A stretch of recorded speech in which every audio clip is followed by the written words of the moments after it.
Hello everyone, can we dive into grounds for divorce in Nigeria?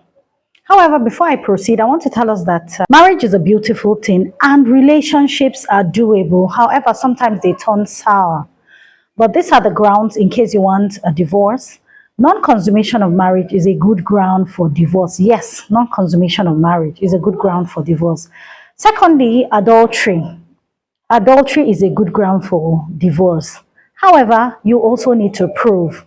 For those of you who say, my husband has a side chick, my wife has a side guy, please, you just don't presume or you don't just assume. Please, you have to prove. Because when it comes to filing, you have to include the person too. And then we have this one that is called desertion. Maybe the man just deserted you. He has not told you to go, he has not told you to stay. For over a year, maybe you have not seen or heard from him and you know he's alive. It's a good ground for divorce.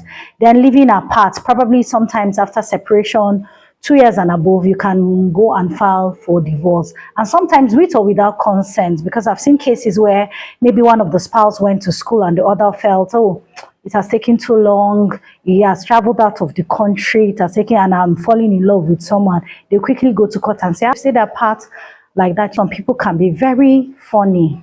Then we have non-compliance, because sometimes when you go to court and file for non-consummation of marriage, the court will say conjugal duties should resume. So once the person does not resume conjugal duties or the order of the court has been flouted, it is also a good ground for divorce.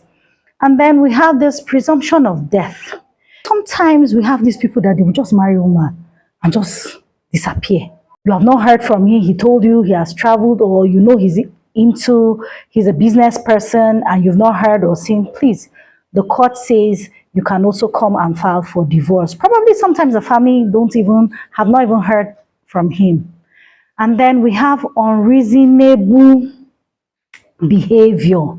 Chai, that's where my narcissist, that's their corner. That's where they exist mostly. Sometimes you live with somebody who makes life unbearable for you, making cohabitation so unbearable, you can't even breathe. The moment you know that that spouse has entered, your breath begins to cut. You don't grow, in fact, you know that if you stay longer in that marriage, you might just do something crazy or something stupid. Please. And sometimes you see this unbearable behavior, we think it's a joke. It affects your mental health. And I always tell people that once your mental health is affected, you can do something that you will regret in life. If you know that you fall in this category, there's nothing wrong in separation. Yes, there is nothing wrong in separation. But you know the interesting part is that even while you're separated, you cannot remarry. You will wait.